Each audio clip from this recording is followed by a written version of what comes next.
because the management and transparency is what's very important. So once you submit a referral, you're going to have your own Home Advantage account, and it's going to tell you where everything sits. So if you have 10 referrals that you've sent into the network, it's going to give you all 10 referrals. It's going to tell you every milestone that client is sitting in, whether they're touring homes, whether they're in escrow. And you now can manage through the Home Advantage application as far as what your pipeline looks like for the referrals that you've sent. And so it's pretty sophisticated, and it's all click of a button, guys.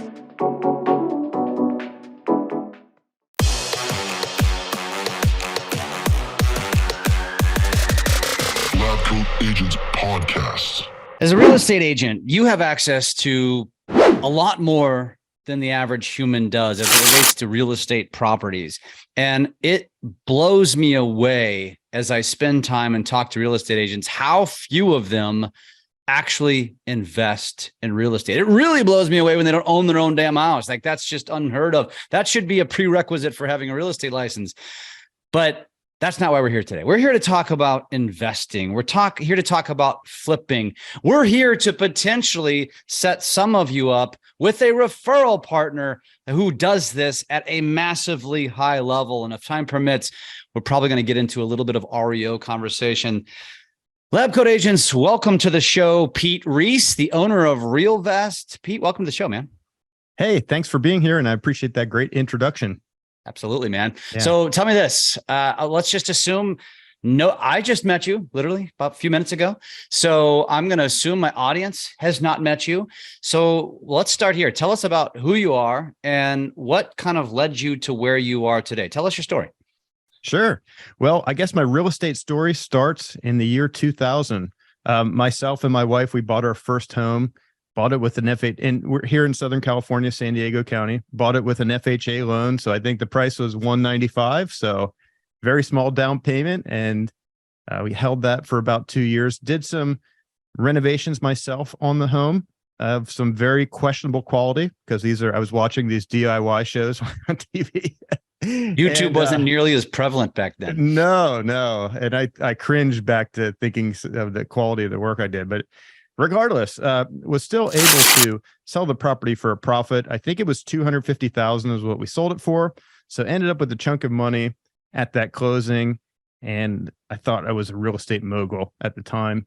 And then we kind of rolled that money into another property that was a little more expensive, also needed some work. This time I hired some people to do some of the work, but we did well on that property as well. And then got into flipping homes, actually. So this was before the market crashed in 2007-ish. And so we were doing really well with that. I had actually got my broker's license at that point in about 2006, I believe. So I got my broker's license just because I liked to have the access to better access to the deals.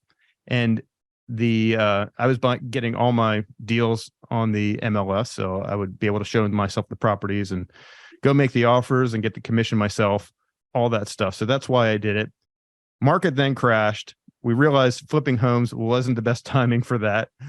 Luckily, my wife kind of talked me into kind of going down the road of being an REO broker, because that's the only stuff that was selling at that time. So we did a whole bunch of BPOs and really tried to break our way into that business. Did really well with that. And for a couple of years straight, that was the main focus in our area, and just doing as many bank-owned listings as we could. Those were selling great. The only thing that were selling. So we were fortunate to be able to generate, income at that time when a lot of people were really struggling in the real estate business. Got hooked up with a lot of different investors, most of them buying the listings that I listed. And then for a while there, I was just kind of focused on finding them deals because I knew what it took.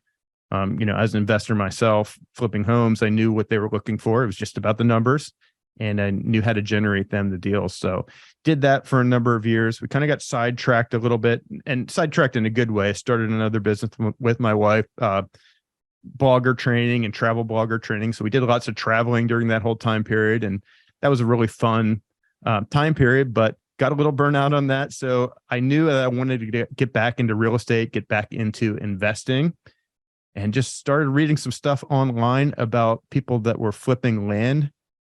And, I'd read these anecdotes about people saying, hey, I bought this property for $10,000. and I sold it for 30,000. I thought, well, that's pretty cool. I'd like to do that. I think I could do that. And then I just started trying to learn everything I could about the business model, bought a training program on it, and just kind of dove all into it. And that, so then started buying some properties that way. Our business model is basically about sending out direct mail offers to people, and then they respond and we buy the deal if it makes sense. But so we bought our first property, or we resold our first property using this model in March of 2021.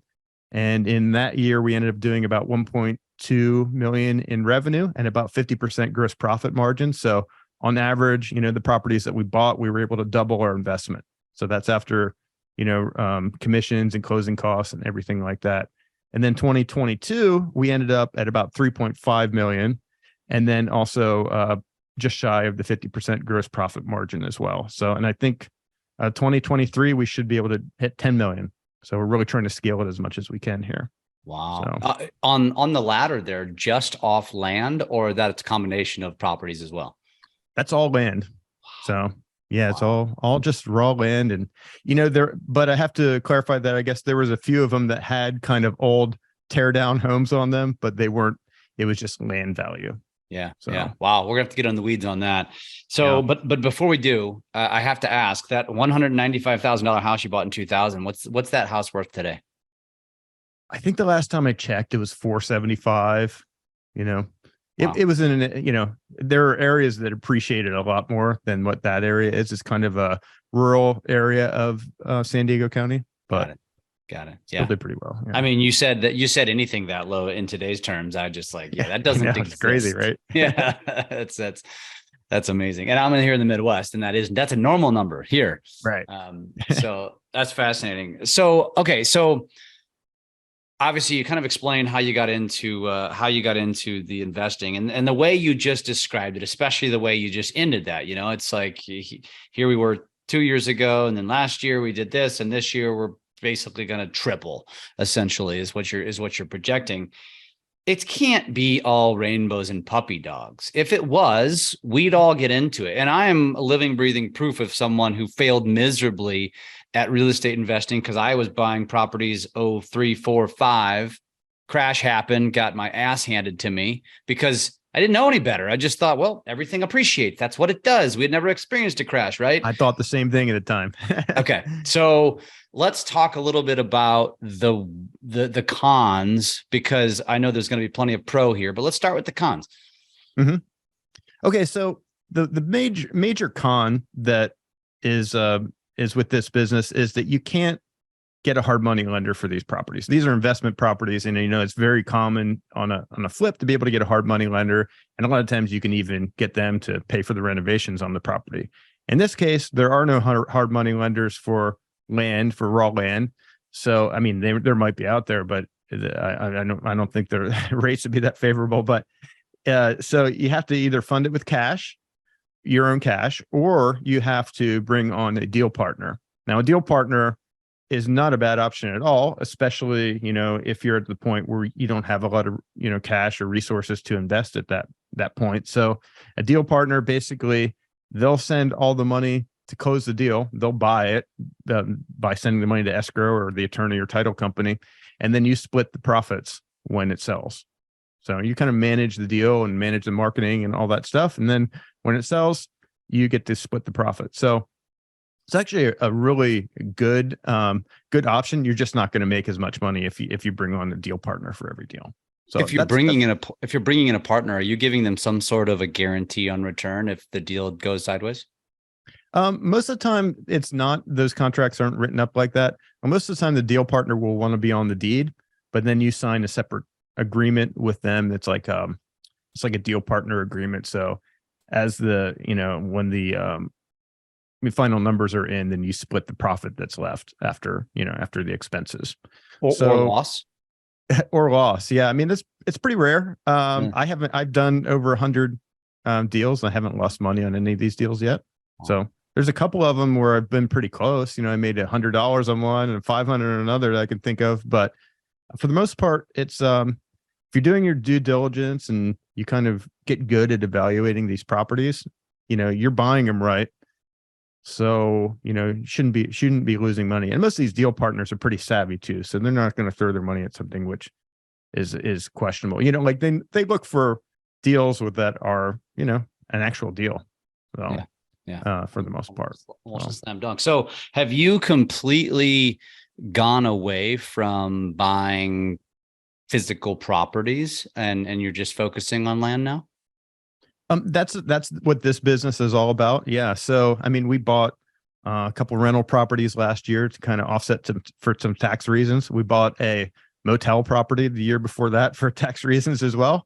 But that's our main focus is, for this business. This is like our active income type thing. It's no different than generating commissions or something like that. There's no benefit for long-term capital gains or anything like that. These are all short-term holds, 60 days on average.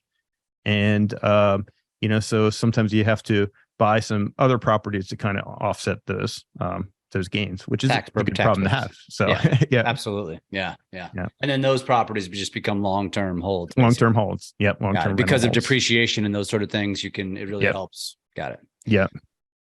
And so you're buying properties from a tax strategy standpoint, but are you now no longer buying a physical single family residence apartment building as an investment strategy, not a tax strategy, but as an investment strategy? Are you just, have you vacated that? Yeah. I mean, I guess the way that we think of it is that we know that we need to kind of accumulate these properties or we're going to be hit with a big tax liability. So it is part of our overall investment strategy. I guess that's the wealth building side of things. So we do look for deals on those. We do look for, certain criteria that we've set, but I wouldn't consider that anything like active part of our business. That's more of the long-term side of things. And we do want to accumulate rental properties over the long term and have a lot of assets over on that side of things. But the land we view as all the active stuff, all the active income. It's almost like the low-hanging fruit on investing. Yeah. I mean, it's really really pretty simple business in a way. I mean, it's just like anything where you're buying and selling, and you make your money, they say, when you buy, not when you sell, because our strategy really is to buy it at a deep discount, but we do offer them the fact that we can close with cash and we'll make it super easy on them. And land, typically it takes a little longer to sell especially if you're going to put it on the market and you're going to retail it and try to get, full market value.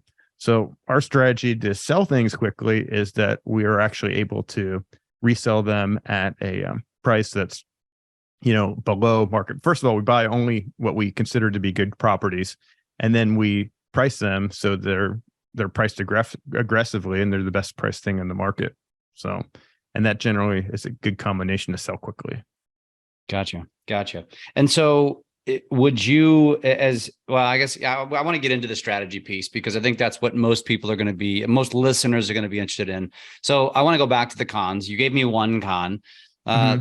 Give me another con based upon one of the worst deals you've ever had, one of the worst transactions you've ever had. What can go wrong that you've experienced? Okay.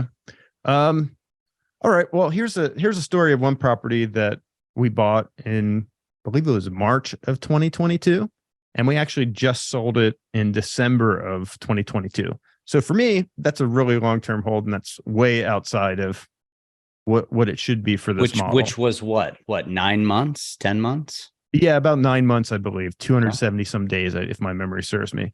Okay. So that property, I mean, I look back on it and I know the mistakes I made. And that's one thing, I guess, that I don't necessarily consider it a con, but that you're always going to have these kind of learning experiences on the deals that maybe didn't go quite like you thought they would. You cannot succeed without failing. That's right. You're right. It's going to happen no matter how good you think you are. You're definitely going to have, properties that didn't work out as planned. And I can tell you why that particular property didn't work out as planned in hindsight. And it's a 9-acre property. It was kind of in a pretty beautiful area, southeast, trees. It was a little sloped, but not too sloped. But the main issue is it had road frontage. But the property along the road frontage, it was like those big kind of bedrock, like, so when they put the road in, they kind of cut into this bedrock or blasted it away or whatever. So there was no real way to get onto this property unless you were going to maybe, throw up a rope or something. There's no way to cut in a driveway, without blasting rock, I guess. Yeah. So, which would be expensive and probably no one want to do. So, I mean, I knew it was solely kind of like a recreational property. I didn't know if it would be a home site because of the slope and some other things. But the fact that no one could actually drive onto the property really caused issues. I mean, it was at the end, and that part of what we do is we just keep reducing until the property sells, because the market's going to tell us what the thing is worth. So we set it at the value we think it's worth initially. And then if it doesn't sell, we don't get it under contract or something like that, we'll just keep reducing it until we get it done. But we ultimately made $500 on the property, which was, just a waste of time. I didn't lose money. That's my big thing. I don't want to lose money on any of these deals. But I know that I obviously have to, pay attention to something like that. Like, there's got to be at least a way to get a driveway onto a property in order for someone to want to buy it. So what was the end result? What happened? Yeah, after about 8.5 or 8 months or so, we ended up getting an offer. And that was, I think, the only offer that we had on that property the whole time, which is kind of super rare because it was priced really, really cheap. And, the feedback we were getting the whole time was about this driveway thing. So, what did that buyer, did you have any conversations with the buyer about what they were going to use it for, what they were going to do? No, I didn't. We had that listed with an agent. And so I don't know specifically what they did or, what their plans were. Sometimes those properties end up, when they get so cheap like that, sometimes they end up selling to a neighbor. So maybe that's what happened. Who just wants to block out. Yeah. Good buffer, and maybe they can access it easily from their property, but not the way this one was set up. So live and learn. I mean, there are a lot of those experiences like that, but the more you go through them, the better prepared you'll be for the future properties. So, yeah. What about any mistakes or regrets that you have along the way before we get into the good? Is there anything else? Mm-hmm. And I'm doing this only because, I like to consider myself a realist, and, right. It seems like most people in this world like to paint rainbows and puppy dogs. And we know that's just not how it works. Just like being a real estate agent is easy, and you just put signs in yards and show people properties, right? It's easy. Right. It's why everybody does it. And you're all going to make $1 million. Yeah. Yeah. Well, okay, I'll tell you another story. Okay. Certain things come up from time to time, just like any real estate transaction. There's always things that are going to be unanticipated, I guess you could say. For instance, I recently bought this property. I think it was a 30-acre property located on a dirt road. When we buy all these properties through a title company, so we get a title policy and we make sure that there is legal access noted on there on the deed. And so we bought this property on a dirt road. So I was confident that it had legal access. The title company told me they were confident it had legal access as well. And then we put it on the market, and then listed with an agent. And then he gets a letter sent to him from some attorney that says, oh, this property doesn't have legal access because in the chain of title, they cited some reason why there was no legal access to make it an easy story. So basically we had it under contract because we got someone that wrote an offer on it right away, and it, something that we could accept. So they basically are throwing a wrench in the gears, I guess you could say, until I get this resolved. So now, I've got this other attorney that we hired, and he's researching into it, and gonna have to see if we can resolve the situation. Hopefully they don't know what they're talking about, this other attorney, and hopefully I'm still good, but I don't know. We'll have to see. We'll have to see how it resolves. So we don't even know what's going to happen here yet. We don't know. This is in progress. Is still high. Yeah. Awesome. Well, let's get down to brass tacks, man. I mean, obviously, you are an expert at something that just not a lot of people do. And then I use the term low hanging fruit, but it's almost like the low hanging fruit from the tree that people don't even realize exists. Right. And because, whether you're a real estate agent or you're an investor, or you're just, a teacher or fireman or whatever you do for a living, it's like one of those dreams that people have. It's to own a restaurant and it's to invest in real estate. It's just like just what you're supposed to do.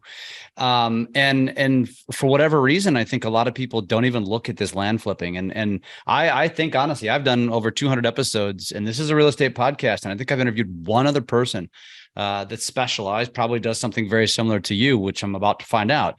And so before you get into we get into some strategy here and give some tactical advice.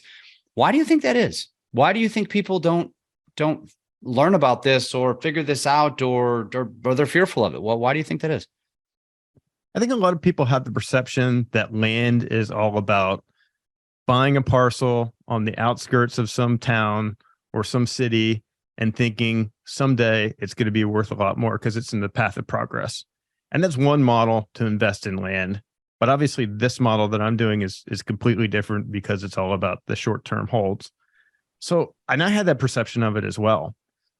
I know that it's, home flipping has been all over TV for 20 years, and all these different shows. So I think a lot of people watch those shows and get really excited about that business model, and they could see themselves doing it. It makes sense to them. It's very easy to understand. Land flipping, it just hasn't gotten that type of exposure. And, the land market is typically not as active as a house market generally because the buyers don't have access to loans in a lot of cases. There are some land loans and things like that available, but a lot of the transactions are cash, or maybe cash from a home equity line of credit or something along those lines. So I think a lot of those factors kind of combine the fact that it's just kind of it's more of the blue ocean rather than the red ocean, which is house flipping. Like everyone's into house flipping, not everyone, but there are a lot of people into house flipping. Mm-hmm. So just my 2 cents on that. Yeah, that makes sense because financing is almost impossible. Or it requires a massive down payment, like you said. Right. And would you say that there's probably some truth to the fact that the few of the Pete Reeses out there kind of, almost have monopolized the market in the sense that you were probably equipped to pay cash, and a lot of these people that want to dip their toe in the water aren't in that position, and therefore it gives you an upper hand? Maybe. I'm sure I've got an upper hand now because, I've got a lot of experience with this and things like that. But the fact is there's a lot of partners out there that are willing to do the deal, and their money is just as good as mine. So if someone generated a deal and then they took on a partner, they could do a deal as well, and they wouldn't make as much as I would, but they would still make a really healthy profit for great return on their investment, basically. Yeah. So, and that might be how you have to start too. You build up that bankroll before while, so then you can do it. Yeah, that's what a lot of people do. And maybe they start with smaller deals too. Like that's very possible to do. Buy $5,000 property and sell it for $20,000. Like great returns on investment when you're talking that smaller dollar, entry level price. And in fact, our kids, they're kind of an example of that because they saw what we were doing and everything. And when I say kids, I've got a 22-year-old, a 20-year-old, and a 13-year-old now. But the two older ones, they expressed a lot of interest in the business model. So I kind of threw them a couple of the smaller deals that were coming by. They had a company set up. They were going to do something else with it, a corporation. They were going to do something else with it. Never got off the ground, but they did have a little bit of money saved up. So they each threw in $4,000. So they had $8,000 to start with, and they pulled their money together. And over the course of a year and a half, they've taken that $8,000 and parlayed it into $84,000. So, and just, I think on 5 deals, just smaller deals that I've sent their way. And so it's been great for them. They're very excited, but I think that, anyone could do that, that type of thing. I think their first deal was 7,000 or something like that. So, and they just kept going from there. That's really cool. Yeah. And you and I now have something in common that we didn't realize. I have a 22, a 19, and a 13. Oh, wow. The difference is awesome. I also have a 4. So Oh, man. was That's a actually tough one. the funny joke is that out of our 4 kids, and my wife and I are both remarried, so the 2 older ones are mine, the 13's hers, and then the 4 is ours together. But only one of those 4 was planned. All the other 3 were all Oh, funny. great surprises, right? Of course. I mean, I wouldn't Yeah. have it any other way. But yeah, that's a funny Yeah. story. And my 19-year-old just got a real estate license and is actually getting into real estate. So it's Oh, that's too cool. it's Yeah, pretty that's cool, great. yeah. Yeah. Okay, so let's start from the beginning. And by the beginning, I mean the beginning of just, how this works. And so I think it would be better to talk about what you did towards your beginning in land versus where you are now, because I think a lot of people listening who say, I want to go down this path. So where does one start to seek out and find a property? Let's start there. Where do you start? Okay. Well, the business model pretty much is you build a list, you send out direct mail to this list. By direct mail, you actually send out an offer to this list. And then you wait for those leads to come in, and then you work out deals with interested people that are interested in selling their land.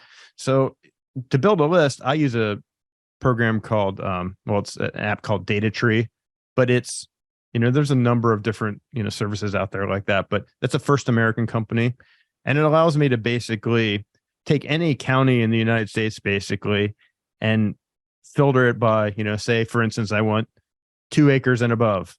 2 acres to 5 acres in this particular county. And, you can refine it in many, many different ways. Like I'm looking for people that have owned the property at least 10 years or I'm only looking for absentee owners or all these different types of things you can filter for. Pretty much how I do it though, is I take a particular county, I filter it by the acreage ranges. And most of the time I'm just taking out names of sellers that I know that would not sell to me, like a railroad or a utility or something like that. I scrub out all of those kind of obvious non-sellers that I know it's pointless to sell anything to. And then what I do is I take this list. So I've got can I ask you a follow-up question to that? So you're primarily looking for individuals. Yeah. And, I don't scrub out names like if it says something LLC or something like that. I don't scrub out those names because I bought from a lot of those type of people. You just don't know what kind of entity structure some of these oftentimes people that is an individual just with an LLC. Yeah, exactly. So, but I just take out the obvious stuff, that I know is not going to sell. And then basically what I do, I've got a letter template, which is a 2-page letter. First page is kind of explaining who we are, what we do, what we could do for them. Second page is an actual purchase agreement, kind of like a 1-page simple purchase agreement, where it gives their APN of their property, gives their acreage, gives an actual offer price, and gives some basic terms on that. So, and then it's got a spot for them to sign. So we take that and we mail merge it with this list that we generated from Data Tree, and send it to the direct mail house. They merge it all together. They send them all out. And it costs about 50 cents on average per letter that we send out because it's standard mail. It's not, we're not doing stamps or anything like that. And then, the phone starts ringing. And when it rings, some people are upset that I offered too low of a price on their property. They take the time to call you to tell you that. That's interesting. Oh, yes. They call. Which is good, right? I mean, that's what you want. Yeah. Sometimes they call. Sometimes they send interesting letters back. Sometimes they send interesting emails or texts back. But, I understand there's going to be that reaction. We're not the right solution for everyone. But for those people that are looking for something quick and easy, and they may have, they may have never been to this property. A lot of these people have inherited these properties. They've never been there. They bought it 30 years ago and had these big plans to do something with the property and just never did it. All these type of situations. It's not going to be someone that, is their family farm or something like that. And, those are not going to sell to me, but they might get angry at me that I sent them something in the mail. But a lot of times there's just no way to know, unless you're researching every property before you send out this list. And I do some big volume of mail, so there's no way to actually, check out these properties before I send it. And as far as the pricing goes, there's some tools in our industry which we can use to kind of help us price the properties. kind of automated tools.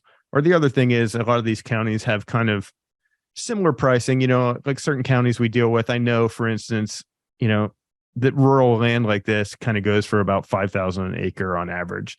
And then I just back off a percentage from there, and I may offer them 35% of that, So 5,000 per acre may be the retail price, if they get top dollar. And I offered them 35%, something like that, 35 to 40%, depending on what it is. But and then when they call back, then we really look at the property deeply and say, okay, is this, say they want to move forward with it. I mean, we have to first verify that, like, hey, is this property actually one that we want to buy? Is it a good property? Does it have road frontage? Does it have, is it not, stuff I look for that I don't want to buy are, landlocked properties or all swampland or on the side of a mountain, things like that, just kind of make it sometimes like a not a quality property. So I try to stay away from those, even if they're really cheap.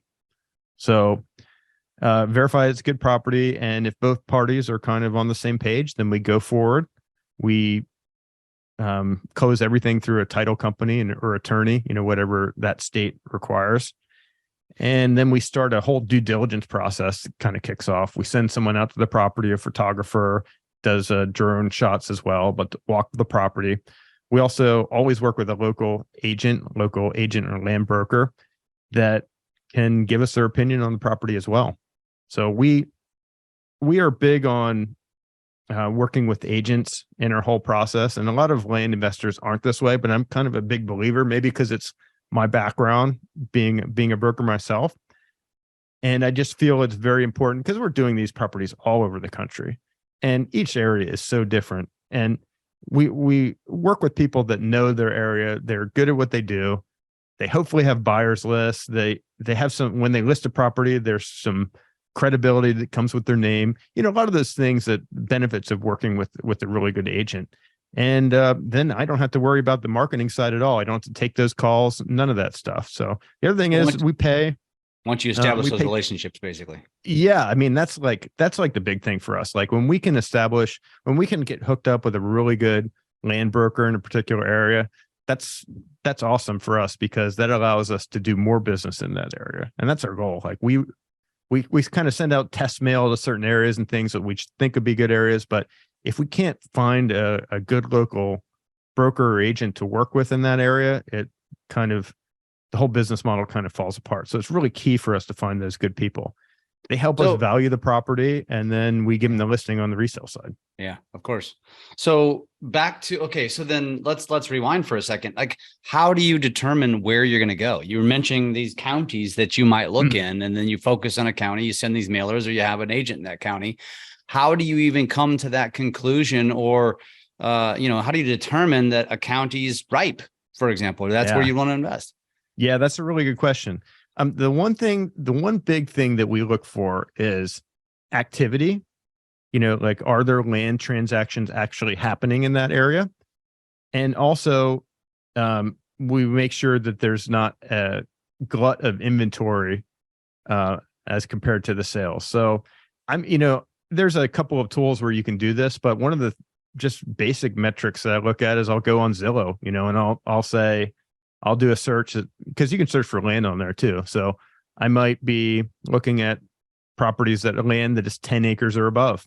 And then I'll do that search and see how many properties in that county sold over the last 12 months. But what drives you to even get to the place where you say, I'm going to attack this county?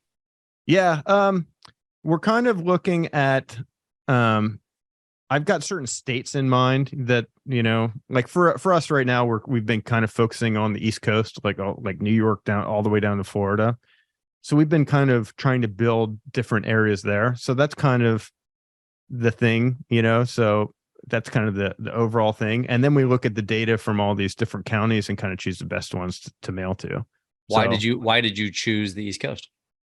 It's there's a lot of activity going on in the land markets there. Like, things buy and sell a lot quicker than some, areas in the Midwest or the desert Southwest or something like that. So that's kind of generally, it's pretty easy to do transactions in those areas too, as opposed to, California. And we've done stuff in California here too, but it's a little bit more cumbersome, the paperwork and the processes. So That's just a state thing. yep. Yeah. So That's what I hear about California with building too. oh That's yeah, a nightmare. it's really a cumbersome process. If you're going to develop some of these properties, that's a long-term project. Yeah, that's what I've heard. So, okay. So once you've established that, but is there any sort of metric or anything that you're particularly looking for that even led you to that in the first place? Like, how did you even get to that place? Like, what does the research process look like? To get to choosing a state or choosing a county? That led you to the East Coast to even figure out what you've now figured out. Right. I think I'm probably just networking with other land investors, and I knew that, those were pretty active areas. And then I started looking into them and kind of doing the county by county breakdowns and seeing that stuff is actually happening there. And then, I ended up kind of kind of getting hooked up with a couple really good land brokers in those areas. And now I'm just kind of trying to build upon that. So what's the state that you probably bought and flipped the most in? Doing a lot in North Carolina. Yeah. Really?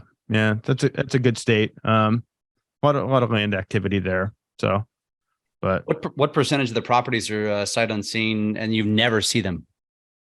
99% of them. Really? We did see, I did see a couple of them. We did a road trip last summer, 2021, and not 2022. So it was like a year and a half ago now. Yep. But we ended up kind of not really planned, I guess, from the beginning, but we ended up actually going kind of close to some of the properties that we'd owned. So we figured, hey, we'll go by and see them, and walk maybe 3 or 4 of those properties. And it was a cool experience, but I didn't really, gain anything from it. I didn't learn anything that I didn't know already about those. You learned that you don't need to go see them. That's right. Exactly. Yeah. I mean, we always send someone from, our team, mostly a local photographer, out to the property to walk it and write up a whole report and give us that boots on the ground type thing. But for me to actually go see it, it's not really necessary. I do everything from my computer. How do you find the people? How do you even find that person? I mean, you go to some random, you mentioned North Carolina. There's really only one massive city in North Carolina. That's Charlotte. And even comparatively, it's not big compared to California cities, for example. So you're probably talking about a lot of rural area in North Carolina. How do you even come across a photographer that would know a photographer takes pictures? They don't write reports. How do you find these people? Yeah. There's a site called droners.io, and it allows you to post, whatever job you've got. And a lot of these people, they're all drone pilots. That's their main thing. But, and as part of our order, we order, drone shots so we could see, kind of the aerial images of the property. But we always, we specify on there what we're looking for: someone to walk the property, someone to give us their notes on the property, kind of fill out a little questionnaire thing that we've got. And so, yeah, we always, post stuff on there, and then we get people bidding on it. And we just kind of pick people that have some experience in those areas that really understand land. So shit. So it's almost like it's like a Fiverr. Exactly. Fiverr for drone pilots. Yeah. Interesting. So, it's the kind of stuff that I don't think people realize exists. I mean, and I imagine that all of this, as you got into this, was just trial and error. I mean, I probably Google was your friend. Yeah, definitely. Yeah. And I took a course on it as well. So that gave me kind of a head start, some other people that were kind of teaching this model, but I quickly took what they taught me and sort of put my twist on it and adapted it. A big adaptation that I did was using the agents, working with agents to, list and sell our properties, because I think without that, you're really kind of going in blind at a lot of these areas. So. Got it. All right. So is there a lot of areas still out there that you would be looking to get connected to real estate agents? Oh, yeah. Yeah, pretty much. I mean, 99% of the country I don't have covered at this point. So if I can hook up with good land specialist type agents in any of these areas, I'm ready to start marketing those areas, because they're a great land agent broker is worth their weight in gold to me. So How many of these land agent brokers end up connecting with you, watch what you're doing, and realize, why don't I just do this myself? I wouldn't be opposed to them doing it. I think there's a lot of opportunity out there. I don't know if any of them that I work with are doing that themselves. Maybe they thought about it. I don't know. Yeah.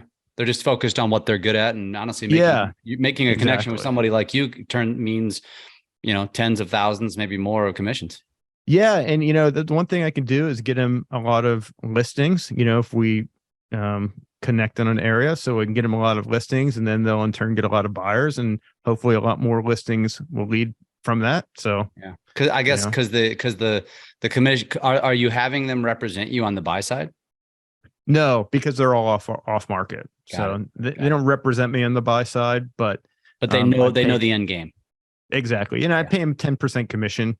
So I try to really make it worth their while. So got it. Wow. Oh, and the other thing is too, that, say we're negotiating with the property owner and we're too far apart to make the numbers work. I'll say, hey, you should talk to this agent. And, I don't look for a referral fee or anything like that. Yeah, so it's and awesome. that happens too, because, we try to double our money, and sometimes we're just too far apart to make that happen.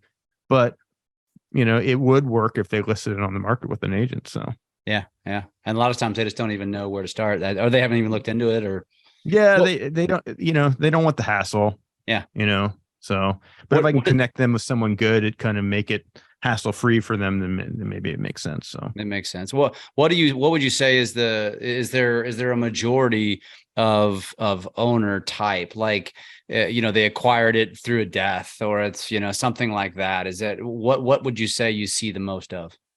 Yeah, there's two real main categories that I see. It's inheriting thing that we just talked about, like there's family members that inherited these properties, and either they inherit one property that's kind of owned by a few different siblings, something like that, or sometimes they inherit like a larger property is then kind of subdivided, and then each family member gets a different parcel. So those types of things happen a lot. And then the other thing is people that have owned these properties for quite some time, maybe had some big plans with it at one time and just never happened. And it's just kind of extra property for them. And they're, it's just a hassle because they're paying property taxes on it every year. And maybe you got to do some upkeep to it. Then, it's pointless for them at this point. And I guess with most of these, because they're off market, AKA not on the market, like a lot of times, I guess these owners aren't even in the mindset of let's sell it. That's just kind of just sitting there. And right. I guess if you catch them at the right time when they might need money, presents an opportunity for them. Yep. Yeah. It's all timing. Yeah. Interesting. I'm sure there's a hell of a lot more to learn here.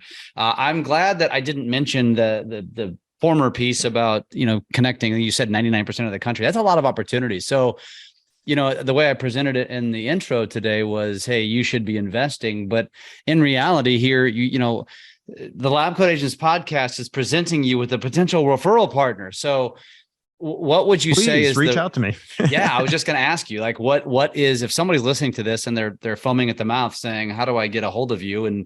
And say, because I'm sure there's somebody listening to this thinking to themselves, oh my God, my county's perfect for this. I've got to talk to Pete. What's the best way to get a hold of you? Yeah, best way to get a hold of me is email, and that would be Reese, REESE at turningprofit.com.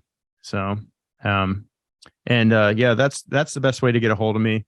And I'm looking for land specialists. So, that's kind of our main criteria. You got to be a specialist in land. And I'm looking to kind of get as many great relationships as we can. So how do you define that? How do you define that from just a standard real estate agent?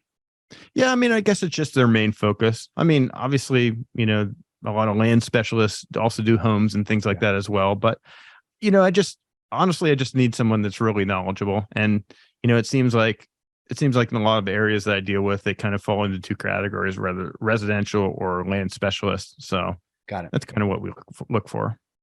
Very cool. And, you have this reelvest. What is it? Oh, it's just our real estate investment company. Name is reelvest Properties. The other side of things, the Turning Profit that I mentioned, that's where I put kind of all the information about our land flipping business. It's turningprofit.com. And each month I do a monthly income report, which breaks down, what the revenue we took in, the profit for that month, each deal that we resold that month, profit on every one of those individual deals, how long we held them for, notes on each of those properties. So I break down all of that stuff monthly in all these reports. And I do a year-end wrap up as well. But I think, I guess my goal with that is to kind of just have as much transparency as possible into the business model. I don't have any sort of training program or anything like that I sell at the moment. I might do some sort of mentorship thing down the road, but at this point, nothing. My goal is just to get a bunch of that information out there. I think it's an awesome business model, and it's an easy way for people to get involved in real estate investing without going too heavy off the bat. You can kind of dip your toe in it and get going that way. So the turningprofit.com is really just informational and just for people to kind of watch and learn. Yeah, exactly. Yeah. And we just launched a podcast too about real estate investing. So that's where the Turning Profit name comes from. So we'll be talking about land flipping on there, but also other models of real estate investing as well. And you're on Instagram and YouTube, I see. What are you guys putting out there? Yeah, just a lot of that type of content, clips of interviews and clips from our podcast.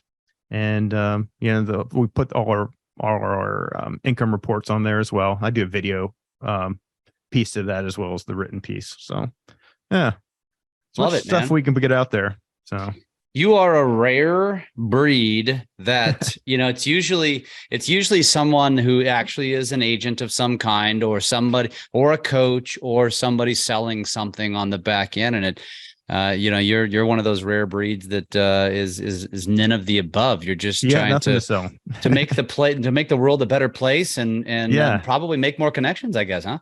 Well, yeah, and that's the thing. That's the thing I've learned over time. The more great connections I make, I mean, it's weird how it works, and sometimes you don't know what a particular connection will lead to, but making as many quality connections as you can only do big things, in the big picture. So that's the way I view it. It's fantastic, Pete. It's been fascinating. I could just keep asking questions, and I'm sure I missed some questions. Let me ask, just to wrap this up, what would be the last piece of parting advice that you would give to our audience, which is, real estate professionals? Right. Okay. So, I know a lot of real estate professionals are interested in real estate investing. And, obviously I was as well, as a broker and investing and stuff as well. But I think if you are going to dip your toe, if you are going to get into some sort of real estate investing, you should learn everything you can about one particular model and then just go for it. Like that's like your focus. I see people get into problems or trouble when they're kind of investing in all these different asset classes, and they've got this kind of inconsistent plan, and it never really amounts to anything. So, the other thing is marketing. If you're going to be, and this applies to being a real estate agent as well, because, for my business, the big key to get that phone ringing is to be continuously sending out my direct mail, and whatever marketing you do as an agent, that's really the big thing. You got to get that phone ringing. You got to get the leads continually coming in, and you got to be ultra consistent with that. So like set an exact amount of outreach you're going to do each month and stick to that. And that's like the most important thing, because when the business is coming in and you've got that taken care of, then it's amazing. Like everything else is taken care of. So, but you need that business coming in. So good. It's awesome. I really appreciate your time today. I hope our listeners enjoyed this. It's turningprofit.com. You can go just check this out. Or if you want to reach out to Reese or Pete Reese, Reese at turningprofit.com. It's REESE at turningprofit.com. Pete, it's been a pleasure. I enjoyed it. Thanks, and Jeff. I hope we stay in touch. Yeah, sounds great.